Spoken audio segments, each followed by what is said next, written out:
মানুষ পরিচয় রূপে এক হও। পরের মাস থেকে পেটের ভাত কিভাবে জুটবে তার ঠিক নেই, কিন্তু ওই পেটেই পড়েছে পুলিশের লাথি। মানসিক যন্ত্রণার সঙ্গে জুড়ে গেছে শারীরিক কষ্ট। দয়া করে এইভাবে লাথি চর কিল মমতা ব্যানার্জির আদর্শে আদর্শিত হবেন না। আমরা ছিলাম নিরস্ত্র, আমাদের উপর পুলিশ এইভাবে অত্যাচার করবে আমরা বুঝতে পারিনি। বুধবার কসবায় ডিআই অফিস অভিযানে চাকরিহারা শিক্ষক শিক্ষিকাদের ওপর পুলিশের লাঠিচার্জ, লাঠির প্রতিবাদে এবং চাকরি ফেরতের দাবিতে বৃহস্পতিবার মহামিছিল করেন চাকরিহারারা। একজনের মাথায় করে মেরেছে, সে পড়ে গেছে, আমি তাকে সেবা শুশ্রূষা করছি, তার উপর থেকে তাকে লাথি মারছে। পুলিশ আমাদের উপরে যে অত্যাচারটা করলো তার নিঃশর্তভাবে পুলিশ মন্ত্রীর ক্ষমা চাওয়া উচিত শিক্ষকদের কাছে। পায়ে পায়ে এগোতে থাকে প্রতিবাদ মিছিল। বৈধ যারা, যোগ্য যারা, চাকরিহারা হচ্ছি না, প্রহসনের এই রায়টা আমরা কিন্তু মানছি না।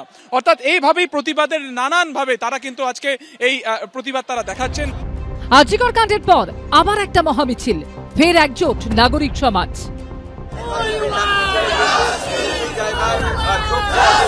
দেখতে পাচ্ছি অশীতিপর এই বৃদ্ধ, তিনি আমরা দেখতে পাচ্ছি যে একেবারে চারিদিকে বিভিন্ন রকম ভাবে কিন্তু প্রতিবাদের ভাষা রয়েছে, লজ্জা নেই। অর্থাৎ আজকে আনন্দবাজার পত্রিকাতে সেই ছবি কিন্তু এই মুহূর্তে একেবারে তিনি কিন্তু রয়েছেন। আমার দায়বদ্ধতা, আমি মানুষের বাচ্চা হলে আজকে যে মানুষের আহার কেড়ে নিচ্ছে আমি সেখানে বসে থাকতে পারি না। আমার দায়বদ্ধতা তাদের সঙ্গে থাকা, তারা যতদূর নিয়ে যাবে আমি ততদূর যাব। চলুক, আমার পুলিশের সামনে দাঁড়াবো, পুলিশ আমাকে মারে। চাকরিহারা শিক্ষক শিক্ষাকর্মীদের উপর পুলিশের লাঠিচার্জের প্রতিবাদে গর্জে উঠেছেন বিদ্যুৎজনেরাও। শিক্ষককে যদি ছাত্রদের সামনে লাথি মারে তবে সমাজে কি রইল, এইটুকু বোঝার ক্ষমতা তাদের নেই।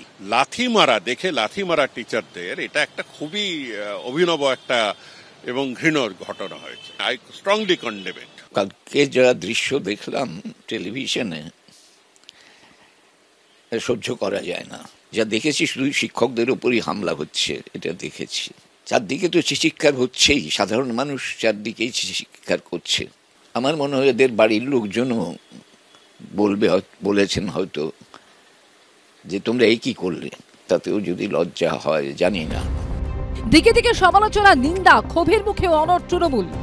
মাস্টারমশাইদের যখন মুখ্যমন্ত্রী বলেছেন স্কুলে যেতে, তারা এই সরকারি দপ্তর দখল করতে বা স্কুল শিক্ষা দপ্তরের অফিস, ডিআই অফিস দখল করতে যাবেন কেন? ওনারা যে এসএসসির আমাদের ওএমআর-এর মিরর কপিটা লুট করেছেন, লুকিয়ে রেখেছেন, তার দায় কি ফিরহাদ হাকিম নেবেন?